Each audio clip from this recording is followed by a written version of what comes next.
अस्सलाम वालेकुम, welcome to debate. मैं हूं ईसा नकवी। ख़वातीन और हज़रात, प्रोग्राम डिबेट विद ईसा नकवी में मुझे स्टूडियोज़ में ज्वाइन कर रहे हैं पाकिस्तान तहरीक इंसाफ से जनाब फैसल चौधरी साहब।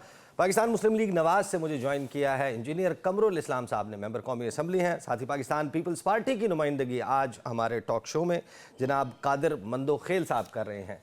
बड़ी ही तमानियत की बात है, लगभग 3 दिहाइयों के बाद पाकिस्तान पहली मरतबा एक आईसीसी इवेंट की मेज़बानी करने जा रहा है। पाकिस्तान में दहशतगर्दी के वाक़यात हुए, श्रीलंकन क्रिकेट टीम पर हमला और उसके बाद गोया खुशियां पाकिस्तान से रूठ गईं।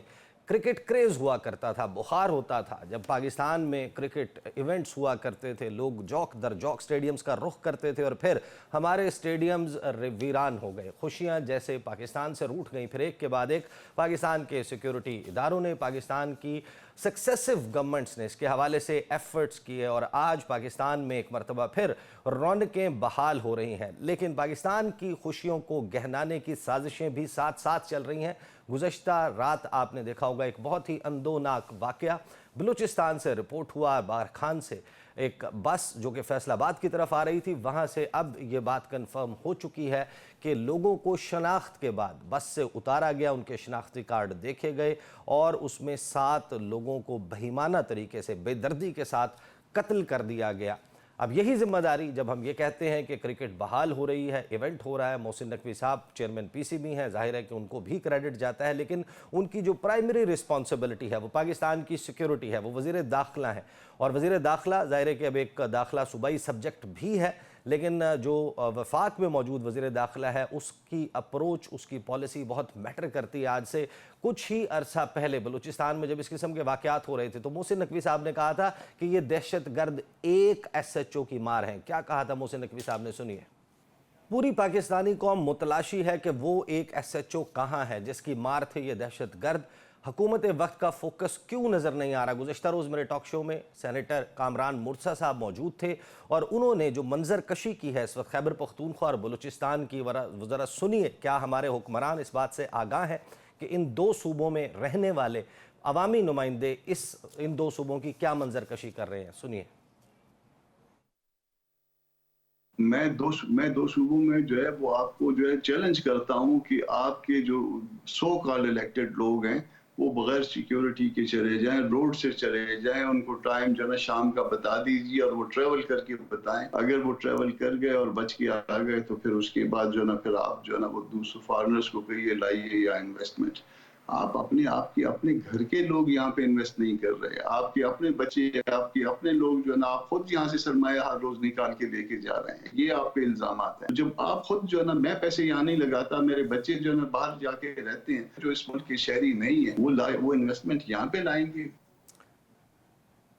प्रोग्राम में इन मामलात पर भी बात होगी। साथ ही मियां मोहम्मद नवाज शरीफ का आज एक बड़ा अहम स्टेटमेंट सामने आया है। उन्होंने ये कहा है कि पाकिस्तान में मसनूई सियासी बहरान पैदा करने की कोशिश की जा रही है जो किसी सूरत कामयाब नहीं होने देंगे। आगाज़ जो है वो बलूचिस्तान की सूरत हाल से करेंगे। इंजीनियर कमरुल इस्लाम साहब, ये बताइएगा कि आपकी हुकूमत है, आपकी हुकूमत के वज़ीर दाखिला हैं, वही चेयरमैन पीसीबी भी हैं। आज क्रिकेट जो है वो एक मरतबा बड़े अरसे के बाद, लगभग 3 दिहाइयों के बाद बहाल हो रही है। हमारी तो पूरी की पूरी गालिबन 1.5 जनरेशन ऐसी है जिसने पाकिस्तान में इस किस्म का इंटरनेशनल इवेंट होते नहीं देखा। तो एक तो इसके ऊपर ज़ाहिर है कि खुशी का मौका है, लेकिन वो एसएचओ हमें ज़रा ढूंढ के बताएं जिसने बलूचिस्तान में दहशतगर्दों को रोकना था। वो एसएचओ कहाँ गुम हो गया? जी बिल्कुल, वो एसएचओ आ जाएगा सामने। एसएचओ का रोल गिरफ्तारी के बाद आता है दहशतगर्दी में, लेकिन आप देखें कि इसका पॉजिटिव इम्पैक्ट या पॉजिटिव पहलू क्या है, वो आपने खुद बयान किया कि जो एक कंपोनेंट है स्पोर्ट्स का, ये हमारे मुल्क में मफकूद था। आप इंटरनेशनल क्रिकेट को छोड़ें, हम तो डोमेस्टिक क्रिकेट नहीं करा पा रहे थे उस तरीके से, और दीगर गेम्स के हवाले से भी ना हम होस्ट कर पा रहे थे। तो ये एक बहुत बड़ी खुशी का मकाम है, एक बहुत बड़ी जुबिलिएशन है, बहुत बड़ी डेवलपमेंट है कि एक इंटरनेशनल इवेंट, उससे भी पहले यानी इंटरनेशनल जो पॉलिटिकल या जियो पॉलिटिकल इवेंट्स होते थे, सरबराहान की आमद, वो भी हमारे मुल्क में जो है वो पिछले एक इससे रुक गई थी। तो ये अगर आप इन सारी चीज़ों को जमा करके देखें तो ओवरऑल चीज़ें कपल्ड विद द फाइनेंशियल जो हुई हैं अचीवमेंट्स गवर्नमेंट की, ये सारी मिलके तो पॉजिटिविटी की तरफ जा रही हैं। ये जो ब्लॉट्स हैं हमारे, ये कोई नए तो नहीं है, लेकिन जिस तरीके से सिचुएशन एग्रेवेट हुई है बिलखुसूस केपी में, बलूचिस्तान में, ये बुनियादी तौर पर एक तो चलें हालात ऐसे हुए कि जब पाकिस्तान की जो बैरूनी प्लेयर्स थे उनका रोल बढ़ा और हमारे अपने कंपोनेंट्स ने उसमें रोल अदा किया, जिसमें ये कुछ बहुत से लोगों को वो गुड़ तालिबान के नाम पर वापस लाने वाला जो एक फैसला हुआ था आज से कोई 3-4 बरस पहले, उसने भी बड़ा कलीदी किरदार इसमें अदा किया और अब उसके नताइज जो हैं वो सामने आ रहे हैं। तो ये कॉम्बिंग सिस्टम भी जारी है, ऑपरेशन भी, और उनको कंट्रोल करने का भी। और इससे पहले भी एक चंद मरतबा ऐसा हुआ, एक दफा कराची के हालात कहाँ पे किसने इंजीनियर साहब कल यही सवाल जो आपने जिस तरफ निशानदेही की कि यहाँ पर लाके वापस आबाद किया गया अमरीकी अफवाज के इनखला के बाद, और वो उस वक्त हुकूमत पाकिस्तान तहरीक इंसाफ की थी, तमाम इशारे उस तरफ करते हैं। जब मैंने यही बात कामरान मुर्तज़ा साहब से पूछी थी ना, उन्होंने कहा कि उसके बाद 3 हुकूमतें आ चुकी हैं। एक पीडीएम की हुकूमत आई थी, उसके बाद एक निगरान हुकूमत आई, वो भी एक एक्सटेंडेड पीरियड ऑफ टाइम के लिए थी, और अब मुस्लिम लीग नून सोलो हुकूमत कर रही है। तो ये 3 हुकूमत पहले जाकर तमाम मामले को डाल देना, इस दौरान जो आप लोगों की जिम्मेदारी थी कि यहाँ से आज से अगर 6 महीने पहले वज़ीर दाखिला ये कह रहे थे कि एक SHO की मार है ये दहशतगर्द, वो SHO तैनात हो जाना चाहिए था ना बलूचिस्तान में। अगर उस मामले को ट्रिविलाइज किया गया है, वो भी आप ही लोगों ने ट्रिविलाइज किया। मंदोखेल साहब, आप लोगों की हुकूमत है बलूचिस्तान में, आपकी सूबाई हुकूमत है और मरकज़ में आपके वोटों से खड़ी हुई हुकूमत है। इस किस्म के वाक़यात दहशतगर्दी के मौलाना फजलुर रहमान कहते हैं कि नो गो एरियाज़ बन चुके हैं। 7 कम अज़ कम अजला ऐसे हैं, खुदा न खास्ता अगर कल वो आज़ादी का ऐलान कर देते हैं, तो आपने सुना होगा वो स्टेटमेंट कितना सीरियस है। फिर वो ये कह रहे हैं कि ऐसी मादनियात हैं इन इलाकों में जिन पर नज़रें हैं आलमी कुव्वतों की, जो रॉकेट्स में फ़ज़ा में भेजी जाने वाली सैटेलाइट्स में इस्तेमाल होती हैं, और उसके लिए पाकिस्तान का खुदा न खास्ता जोग्राफिया तब्दील करने की मनसूबाबंदी हो रही है। आप लोगों को इस बात का इदराक है, इसके हवाले से काम हो रहा है? जी सानकवी साहब, पहली बात तो ये कि बलूचिस्तान में हमारी मखलूत हुकूमत है, मुस्लिम लीग नून और पीपल्स पार्टी की मुश्तरका हुकूमत है, और यकीनन वफाक में भी हम इनके सपोर्टर है। बाकी जो आपने नकवी साहब की बात की है, देखिए मेरा कोई अजीज़ व कारब नहीं है, लेकिन अगर मैं न्यूट्रल बात करूं तो ये भी क्रेडिट नकवी साहब को जाता है जो पाकिस्तान में 29 साल बाद जो है ना वो इंटरनेशनल क्रिकेट को लेके आया है। और आज कराची में जब इसके इफ्तिताई मैच था जिसमें सदर आसिफ अली जरदारी साहब भी मौजूद था, आप यकीन करेंगे मैं खुद खौफ में था कि अल्लाह न करे कोई हादसा ना हो जाए, लेकिन अल्हम्दुलिल्लाह वो हादसा नहीं हुआ। लेकिन दुश्मन ने, दहशतगर्दों ने उसका जोर जाके वहाँ जाके दूर दराज इलाका जो बलूचिस्तान का बॉर्डर टच हो रहा है जनूबी पंजाब से, वहाँ वारदात कर डाली है। तो यकीनन मैं कहता हूँ नाखुशगवार वाक़या है, और सबसे ज़्यादा अफसोसनाक बात तो ये है कि बाकायदा शनाख्ती कार्ड दे के और उनको उतारा और उनको शहीद किया गया। तो नहीं होना चाहिए, इंतहाई एक अफसोसनाक और ज़ालिमाना इक़दाम है। दूसरी बात जो आप खदशा ज़ाहिर करें कि बलूचिस्तान खुदा न खास्ता अलग थी, कि बलूचिस्तान, मेरा ताल्लुक खुद बलूचिस्तान से है, कबाली इलाके से, आपको बलूचिस्तान में 60% पश्तून नज़र आते हैं, लेकिन आप एक बलूचिस्तान को नाम दे के और पूरा का पूरा बलूचिस्तान को आप ये समझ रहे हैं कि वहाँ आपको, अगर मैं कोयटा बताऊँ, पिशीन, चमन, लोरलाई, जोब, ये एरिया टोटली 100% पश्तून एरिया है। और फिर अगर आप मैं लसबेला चला जाऊँ तो यहाँ जो जाम साहब ये सिंधी एरिया है। उसके बाद अगर मैं वहाँ पे जाऊँ जो उस साइड पे जो सेनेट के चेयरमैन का एरिया है वो उस साइड पे बराबी है। अगर मैं सिबी चला जाऊँ तो वहाँ पे सिबी में जो ना हिंदू ज्यादातर मौजूद है वहाँ पे। तो ये समझ लो कि आप ये नहीं कह सकते कि अगर कोई बेले ने लश्कर उठाए या वो बागी हो चुके हैं या वो कत्लेआम का ऐलान कर रहा है तो इसका मतलब ही नहीं कि वो पूरा बलूचिस्तान फतह कर देगा। मैं आपको बताऊं ना 60% पश्तून एरिया है बलूचिस्तान में।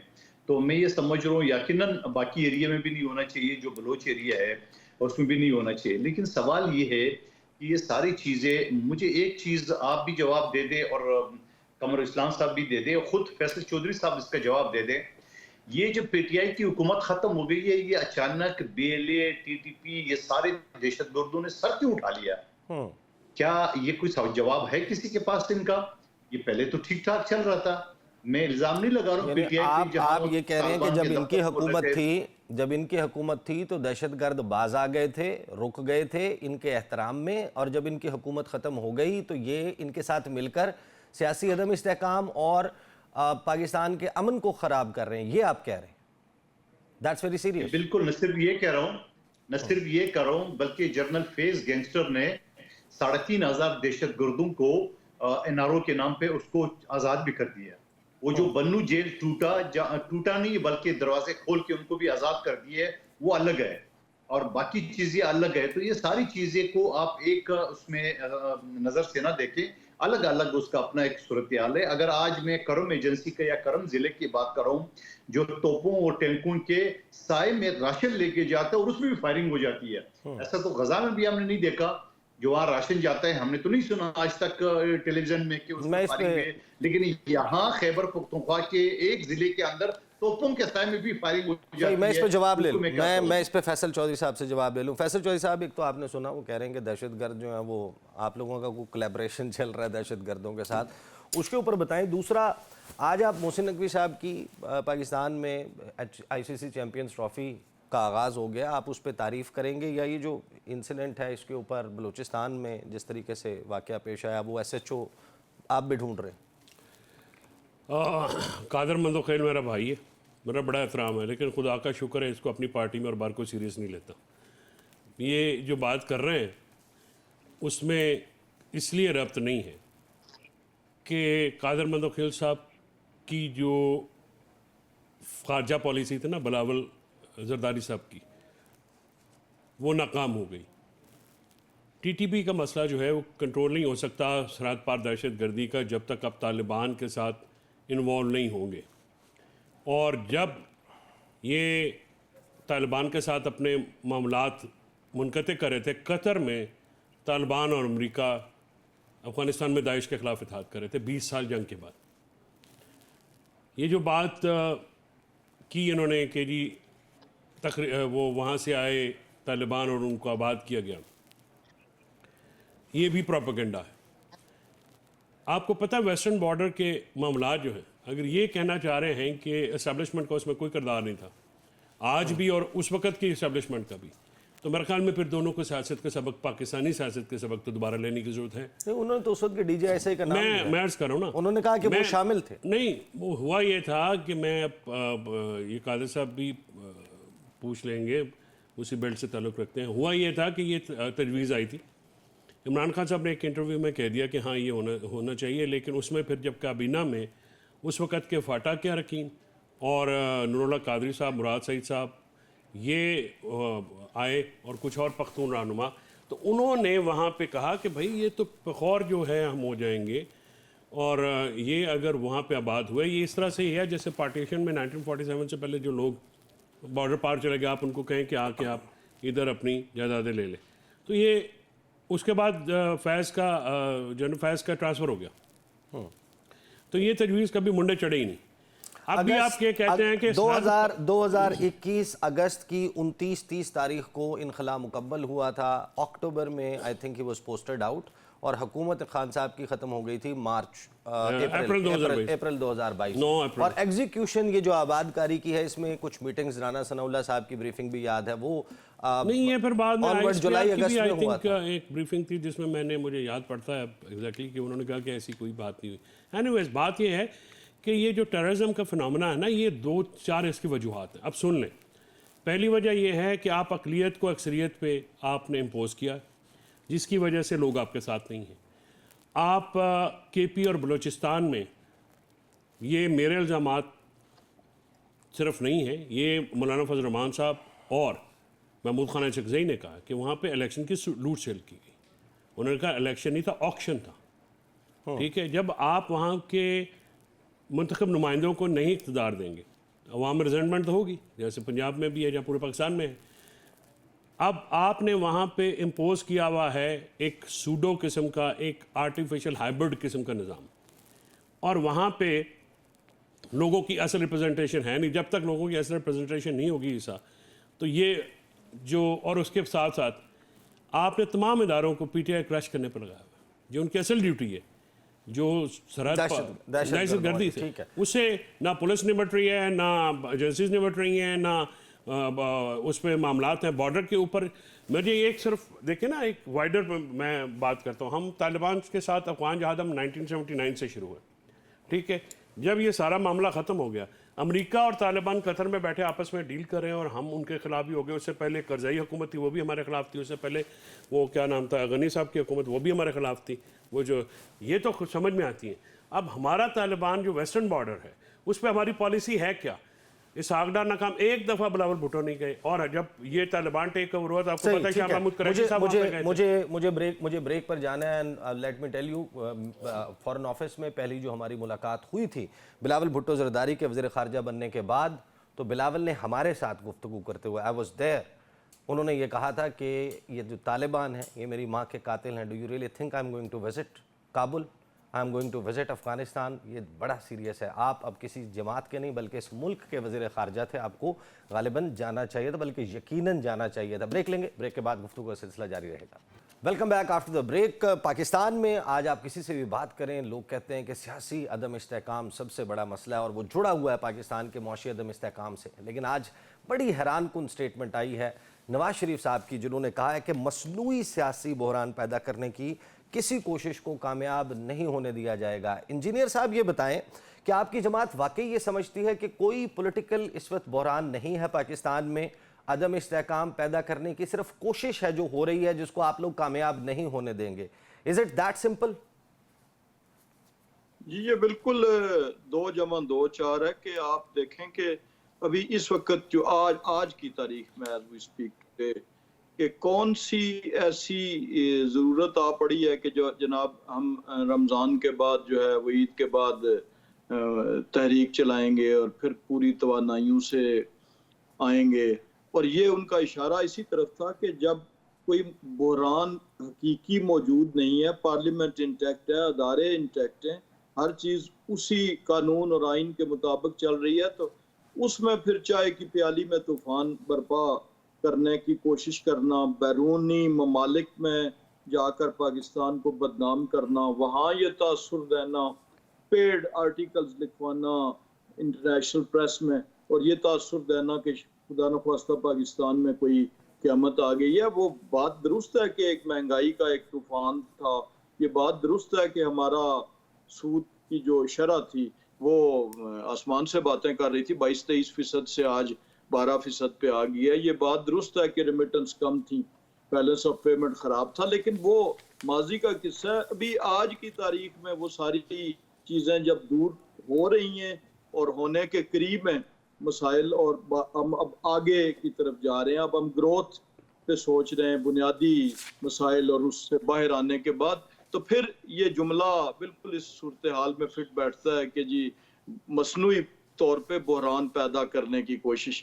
जब ये कहा जाए तो ये मतलब नहीं कि आज बिल्कुल रावी जो है सुख चैन लिख रहा है या दूध और शहद की नहरें बह रही हैं, लेकिन बहरहाल सूरत हाल जो है वो अगर कंपेयर करें, मैं अभी ये दूध शहद पे मैं अभी आपके दूध शहद पे ही आने लगा था। आपकी गुफ्तगू से तासुर ये मिल रहा था कि शेर और बकरी एक घाट पर पानी पी रहे हैं, दूध की और शहद की नहरें बह रही हैं, चाय की प्याली। 4 मुहावरे चले, ये मुहावरे रख के पूछ रहे हैं फैसल चौधरी साहब, क्यों आप लोग नहीं है, लेकिन सूरत हाल जो है वो माजी के मुकाबले में बहुत बेहतर है, बेहतरीन, और आगे मजीद बेहतरी की तरफ जा रहे हैं, तो फिर उसको रोकने की कोशिश करना मसनूई बहरान पैदा करने के मुताबिक। फैसल चौधरी साहब ये बताएं कि मसनूई बहरान आप पैदा कर रहे हैं, ईद के बाद आने की क्या ज़रूरत है आप लोगों को? और सब इदारे इंटैक्ट हैं, पार्लियामेंट इंटैक्ट है, रावी अगरचे पूरा चैन नहीं लिख रहा, लेकिन चीज़ें वो कह रहे हैं कि इम्प्रूवमेंट की तरफ जा रही हैं। आप चाहते ही नहीं कि हुकूमत परफॉर्म करे?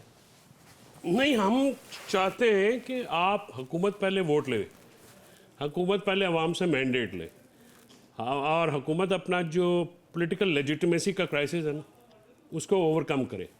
और इलेक्शन कमीशन और काजी फ्रॉडिया के तहत जो इलेक्शन फ्रॉड हुआ, जिसके नतीजे में ये इम्पोज हुए ताकतवर हलकों की तरफ नहीं, से। नून लीग तो कह रही कल जलसा कर दिया, मरियम नवाज साहबा ने ऐसा यार बेहतरीन जलसा सीएम का किया हिस्सा कि नकवी साहब, आप कब से सीएम सरकारी जलसों के दिलदादा हो गए भाई? नहीं दिलदादा नहीं हुआ, लेकिन 4 बैरियर तो कनाल का तोड़ा। प्लॉट में कितने बंदे आते हैं भाई? कितने कनाल के? 4 कनाल के प्लॉट में कमरुल इस्लाम साहब ये 4 कनाल का प्लॉट था? एक हो लगे थे पटवारी में। है जी? नकवी साहब मुझे भी जवाब दे देना मैं है। आपके पास आता हूँ, आपने तो नकवी बिलावल साहब आप कसौटी खेल रहे हो तो मुझे भी बोलने दो। पहले ही फैसल चौधरी साहब के सवालात और आपके सवालात आपने रिपीट किया। नहीं अच्छा, तुम सारे आप दो- नाराज नहीं हो। आप जवाब मुस्तफा कमाल आपसे नहीं, संभाला नहीं जाता, आप आप गरीबों को argument- दबाते हो आप। आप अपना जवाब आर्गुमेंट फिर रख आपको सकते रिपीट किया हैं, है। आप अपना आर्गुमेंट फिर ये रख दें। कसौटी खेल रहे हैं। नहीं कादर भाई, ऐसा आप कौन सा देखो, आपसे मुस्तफा कमाल संभाला नहीं जाता, हमें आप दबाते हो यार। आप सख्त आदमी हो, चलो जो करना बात आप करो, हम सुन रहे हैं। चले जी। जिसने आपको हराया उसी ने मुझे हराया। मेरे भाई देखो, ये हमारा दुख बराबर है ना। आओ इसके बारे में एहतजाज करते हैं मिलके। अनदलीब तुम आप मिलके हमारे करें, साथ आप आ जाओ। उजालियां। करते हैं तो हाँ, एक गुल पुकार गुजारिश ये है जी कि फैसल भाई ने कहा वो हमारे बहुत टैलेंटेड भाई हैं और आजकल वाली अडयाला जो है रियासत अडयाला के आज बादशाह भी हैं। तो मैं सिर्फ ये कहूँगा, अभी उन्होंने थोड़ी देर पहले कहा था कि जब केपी और बलूचिस्तान के हालात की बात हो रही थी तो उन्होंने कहा जी इसकी बुनियादी वजह यह है कि अकलियत को अक्सरियत पे मुसल्लत किया गया। तो हालात तो सारे जो खराब हैं वो ज्यादा मौलाना फजलुर रहमान साहब ने भी जो कहा वो केपी पे थे। तो अब मुझे नहीं पता कि, और पुलिस का उन्होंने कहा जी पुलिस दीगर कामों में मसरूफ है। तो चले पंजाब की पुलिस पे तो ये इल्जाम धरें तो शायद कहीं ना कहीं नहीं कोई तो उसमें आप किसी का justification- मैं एक्सेप्शन क्रिएट कर रहा हूँ। मैं राय साहब नजर- पढ़े थे, नजर- इल्जाम ला रहे हैं। लेकिन आपने केपी पुलिस को भी उसी में खाते में रखा। तो बहरहाल जी अब वो बंदोखेल साहब इस जवाब पे आ गए, लेकिन उनका जवाब ज्यादा बेहतर होगा। लेकिन बहरहाल जलसा बहुत बड़ा था, सबने देखा, और ये लाइटों वाला जलसा नहीं था, दिन का जलसा था। वो जो रोशनियों की कतारें लगा के और इंसानी सरों को छुपाया। नहीं हमने वो देखा नहीं- मरियम नवाज साहिबा की जब गाड़ी हेलीपैड पे उतरने के बाद जब वो आ रही थी तो दोनों तरफ पुलिस की सिक्योरिटी में फूल फेंकने के लिए लोग खड़े हुए थे। बड़ा जबरदस्त मनाजिर हमने बल्दिया कल के देखे। मुलाजिम। कल हमने देखा जी वो पुलिस बल्दिया के उनको मुलाजिम। रोकने की सरतोड़ कोशिश वो फूल मार रहे थे। जी, लेकिन फूल ये इसके बावजूद अब ये फैसल चौधरी नहीं, कादर साहब से कादिर मारा, मंदोखेल साहब के पास चलते हैं। वो कैमरे से निकल के मारे ना हमको। कादिर मंदोखेल साहब, आपके जो गवर्नर पंजाब हैं, उन्होंने पहले तो ये कहा कि जो पूरा मैंडेट है वो तो नुक्ते नज़र आप दोनों का एक ही है। आप सिर्फ ये है कि आप हुकूमत के साथ खड़े हैं, ये अपोजिशन में है। आपके गवर्नर पंजाब कहते हैं कि ये सारे फॉर्म 47 पर हैं। वो कहते हैं कि हमारे वजीर इतलात नहीं जीते लाहौर से, और फिर आपके गवर्नर साहब कह रहे हैं अगले 1-2 साल में बिलावल भुट्टो जरदारी वज़ीर आज़म बन जाएंगे। इसका मतलब यह है कि आपको भी लगता है कि इलेक्शन बड़े जल्द हो जाएंगे, यह हुकूमत नहीं चल पाएगी, या इन हाउस तब्दीली के तहत बिलावल भुट्टो जरदारी नए वज़ीर आज़म बनेंगे? मेरे ख्याल में आपकी सवाल से पहले मैं ज्यादा जरूरी समझता हूँ आपका पिछला सवाल जो आपने छोड़ा था। जी, आपने कहा कि बिलावल ने कहा कि तालिबान मेरी माँ के कातिल है और वो नहीं गए। आप मुझे बता दो, क्या हिना रबानी कार जो नायब वजीर खारजा वो नहीं गई? आप आवाम को क्यों इस तरह गुमराह कर रहे हो? आप क्यों आवाम से फैक्ट छुपा रहे हो? क्योंकि वैसे हम शॉर्ट मेमोरी के लोग हैं। जब नायब जैसे वजीर रिपोर्ट किया गया था अफगानिस्तान उसको जो हिना, मैं अच्छा नहीं, आप बताओ। बिल्कुल आप जवाब दीजिए, मैं आपको याद दिला दूं। उस वक्त जब आप लोगों ने हिना रबानी खर साहिबा को भिजवाया था ना, उसको रिपोर्ट इंटरनेशनली ये किया गया था कि ये तालिबान को तंग करने के लिए, उनको मुश्किल में डालने के लिए कि खातून को भेज दिया है, और उस वक्त मसाइल है। मेरे भाई आप बाढ़ में जाए इंटरनेशनल, आप अपनी बात कर ले। आप एक जिम्मेदार चैनल पे बैठे हुए, आप आधी बात तो ना बताए ना आवाम को। मैं आधी बात नहीं, मैं पूरी बात वजीर बता रहा हूँ। खारजा मैं नहीं खुद गए, इस बात में मैं वजीर वो कन्वर्सेशन खारजा बता गए रहा हूँ जो तो काफी नहीं बिलावल है। भुट्टो जरदारी ने हमारे साथ की। ना ये इस तरह ना करे नकवी साहब, इस तरह शो ना चलाए। आप आवाम को सारे फैक्ट रखे सामने, फिर आवाम ने फैसला करना है। हम और आपको आवाम सुन रहे हैं। आप आधी बात बताएं कि वैसे हम लोग शॉर्ट मेमोरी के लोग हैं, भूल जाते हैं। अच्छा भाई ये ही नहीं है, अच्छा भाई कोई कोशिश ही नहीं की है। तो बिलावल नहीं नायब गए। वजीर खारजा जो ज्यादा एक्सपर्ट थी पिछली हुकूमत में, हमारे वजीर खारजा जो थी कम एक्सपर्ट था, उसको बॉस लगा ज्यादा रहा था। तजर्बाकार थी, तो वो गई है, काफी नहीं है। नंबर एक बात। दूसरी बात, जो मोहतरम फैसल चौधरी साहब ने कहा कि बिलावल साहब की खारजा पॉलिसी नाकाम हुई। हाँ, बिल्कुल नाकाम हुई है। जो सऊदी अरब ने शेख मोहम्मद ने इमरान खान को जहाज से उतारा अमेरिका में, और उसके बाद उन्होंने ये कहा कि भाई वो 2 अरब रुपए हमें चाहिए, फटाफट दो। आपकी हुकूमत ने चीन से सूद पे लेके उसको दिए। बिलावल साहब ने वो पैसे वापस सऊदी अरब से लिए। आपने सीपेक बंद किए किसके कहने पे? वो बिलावल साहब ने दोबारा स्टार्ट किए। इंटरनेशनल जो मुआहदे थे उसकी पासदारी में खुद मुख्तलिफ कम्युनिटियों के हिस्सा था, ये बात हमारे सामने आती थी, हमने उसके पासदारी किए। इसी वजह से पाकिस्तान जो है ना वो इंटरनेशनल कम्युनिटी या हमारे जो इंपोर्ट थे या हमारे जो एक्सपोर्ट थे उसमें जो सब्सिडी मिल रही थी 16,000 अरब, वो बरकरार रही है। ग्रे लिस्ट से पाकिस्तान निकल गया। बिलावल साहब की खारजा पॉलिसी की कामयाबी है, आपकी नाकामी थी।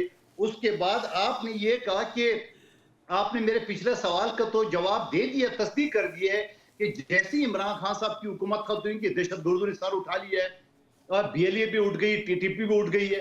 आपने खुद फरमाया है कि आपने अक्सरियत को अकलियत को अक्सरियत पे फोकस दी है।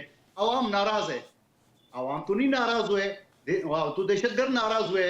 अवाम तो अभी भी आपने जलसा किए स्वाबी में, आपने मुख्तलिफ जलसे किए, अवाम ने अपनी। ये कौन लोग हैं जो नाराज हुए?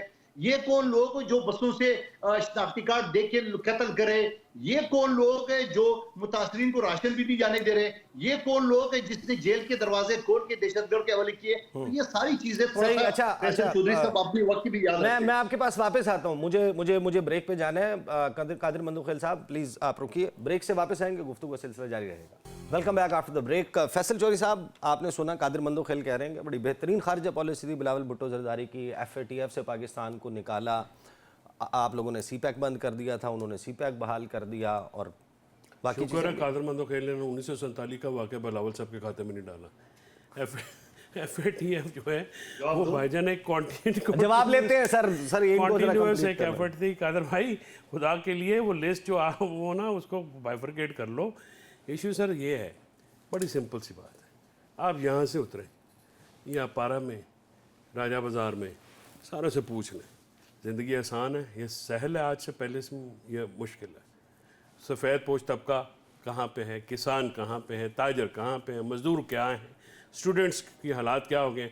पाकिस्तान में 1 करोड़ 30 लाख से ज़्यादा लोग ख़तः गुर्बत से नीचे आ गए हैं। ख़तः गुर्बत से नीचे वर्ल्ड बैंक की रिपोर्ट है। आज आप डॉन का एडिटोरियल पढ़ लें, उन्होंने कहा हॉलो वर्ड 30 लाख इजाफी हुए जी, पहले भी 9 करोड़ थे, उसके हाँ बाद उसके बाद मैं वही कह रहा हूँ कि 9 करोड़ थे तो अपना आधी आबादी इन्होंने गुर्बत के नीचे भेज दी।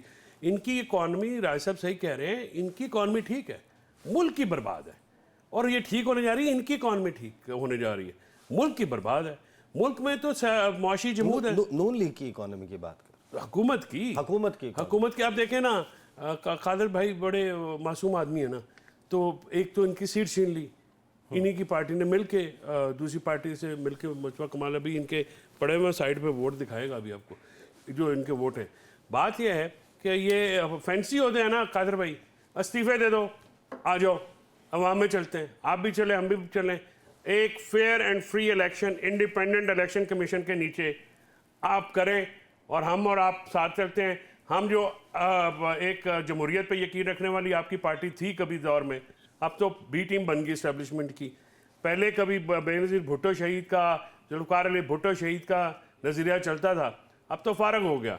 इसीलिए आप जैसे लोग बाहर हैं ना असेंबली से, आप जैसे नजरियाती लोग। अच्छा, आप क्विकली मुझे ये भी वक्त कम है, ये भी जवाब दे दें। आपने कहा था इमरान खान जो है वो दिसंबर का महीना था, आपने कहा खान साहब बाहर आ रहे हैं, तो अंदर जाने पे आप लोगों के पाबंदी लग गई है। यार तुम लोग बड़ी बात सुनो, समझते नहीं हो, रम्स की बातें करता हूं मैं भाई, मैं दरवेश के साथ रहता हूं। अच्छा, इमरान खान पाकिस्तान की हर लोगों के दिलों में रहता है, बाहर वो नजरिया है, वो तहरीक है, वो उम्मीद है, लोगों की चॉइस है।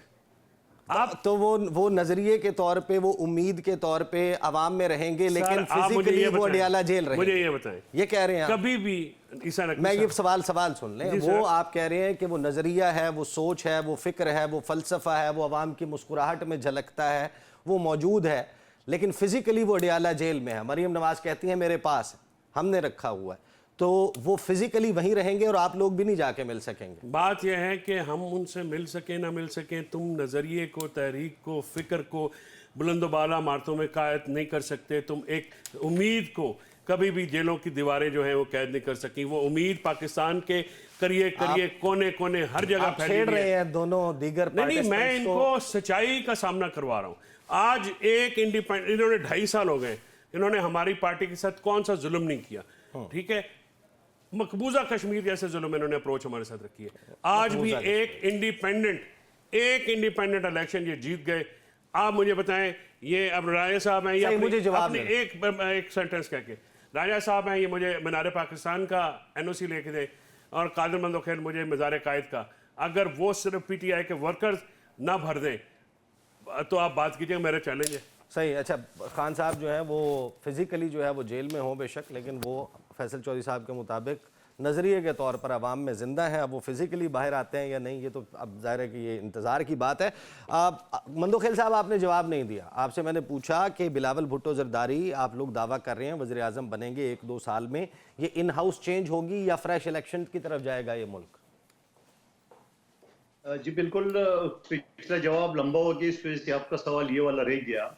यकीनन मुझ समेत, गवर्नर पंजाब समेत हर जिले की ये ख्वाहिश है कि हम बिलावल साहब को वज़ीर आज़म पाकिस्तान देखना चाहते हैं।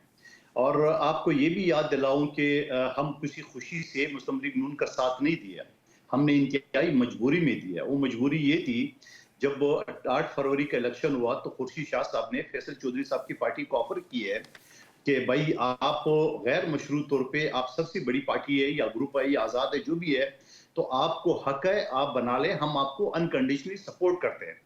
जवाब उनका तरफ से वही हस्बे मामूल जो गाली गलोच होता है वो मिला है। अब मुझे बता दो, अगर हम मुस्लिम लीग नून का साथ नहीं देते तो क्या ये वफाकी हुकूमत या कौमी असम्बली खड़ी हो जाती, कायम होती? किसी सूरत में नहीं। मुझे जरा ये जरा एक्सप्लेन कर देना। इसके 3 तरीक़ेकार हैं। एक ये कि असम्बलियां तहलील हो जाए, फ्रेश इलेक्शन हो, आप स्वीपिंग मेजॉरिटी से आए और आप वज़ीर आज़म बना लें बिलावल को।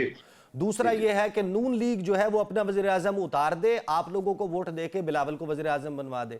तीसरा ये है कि आप मौजूदा अपोजिशन के साथ मिलकर तहरीक अदम एतमाद लाएं, आप शहबाज शरीफ को घर भेज दें और आप अपना वज़ीर आज़म बना लें। अब इन 3 के अलावा कोई तरीका है तो बता दें। तो ये कैसे एग्जीक्यूट होगा, ये जो आप कह रहे हैं कि बिलावल वज़ीर आज़म? जी बिल्कुल आपकी बात तो 100% दुरुस्त है। इस 3 ऑप्शन के अलावा चौथा ऑप्शन नहीं है, और ये तीसरा ऑप्शन तो किसी और भी हो सकता है। अच्छा, ये तीसरा ऑप्शन तो किसी और भी हमल हो सकता है। तो इस वजह से हम ये कहते हैं, हम बार बार मुस्लिम लीग नून को जो हमारे खदशात है, मुतालबात है, चाहे पंजाब में हमारे MNA MPA के, चाहे सिंध में, चाहे कराची सिंध में सैलाब ज़दगान के मकानात हो, चाहे 2 सूबों में सी अथॉरिटी बनाए हमसे मशवरत के बगैर, अभी जनूबी पंजाब में 6 कैनाल बना रहे हैं। जो करना है आपके मशवरे से करें, वरना कालीन खींचा जा सकता है, ये आप कह रहे हैं। किसी भी वक्त कालीन खींच लेंगे जनाब। पीपल्स पार्टी वाले इंजीनियर साहब साथ ये बता दें कि वो कह रहे हैं कि हमने तो चीज़ें बड़ी बेहतर कर दी। अभी डेफर्ड पेमेंट पे पाकिस्तान को ऑयल की फैसिलिटी जो है वो जारी रखने का सऊदी अरब ने भी ऐलान किया। ये खुशाइन तो है, लेकिन अभी तक सिर्फ रोल ओवर ही ले रहे हैं आप। जो खान साहब के दौर में फैसिलिटीज़ उन्होंने अनाउंस की थी, हमें नई इन्वेस्टमेंट कब मिलेगी इन ममालिक से? जी बिल्कुल, पहले मरहले में तो सर बचाना ज़रूरी होता है ना। जब ऊपर से कोई सर पे चीज़ वजनी उसको फाड़ने के दर पे हो, तो वो अल्हम्दुलिल्लाह इस हुकूमत ने, इत्तेहादी हुकूमत ने, चाहे वो PDM का दौर था चाहे आज का, उन्होंने पाकिस्तान को डिफ़ॉल्ट से बचाया। और उसके लिए तो यही शॉर्ट टर्म मेजर्स थी जो बरूए कार लाई, और ये वो चीज़ें जो हमसे पहले की हुकूमत जो है वो नहीं कर पाई। सही। तो इसको एटलीस्ट अगर वो शॉर्ट टर्म भी है तो उसका तो ड्यू उसका जो है वो क्रेडिट मिलना चाहिए। अब वो लॉन्ग टर्म वाले मामलात आए और उस पे अब मंदोखेल साहब की बात पे कोई कमेंट कर दें। वो कह रहे हैं कालीन किसी भी वक्त खींचा जा सकता है। तो कालीन जो है वो जरूर खींचे जी, ये जमहूरी अमल का हिस्सा है। हम इसको सपोर्ट करते हैं कि कोई भी चीज जो पार्लियामेंट के फ्लोर पे हो। जी मेरी तसल्ली दरकार नहीं थी, आपकी तसल्ली दरकार थी।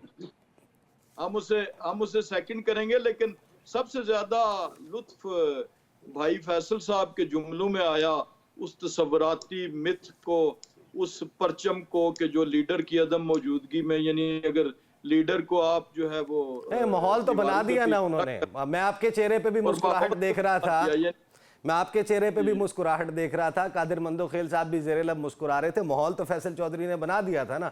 अब वो प्रोग्राम से जा चुके हैं तो उनसे जवाब भी नहीं ले सकता। वक्त मेरे पास खत्म हो गया। बहुत बहुत माजरत, बहुत बहुत शुक्रिया। कादिर मंदोखेल साहब हमारे साथ मौजूद थे, इंजीनियर कमरुल इस्लाम साहब और फैसल चौधरी साहब। अब तक के लिए इतना ही, इजाज़त दीजिए। अल्लाह हाफिज़।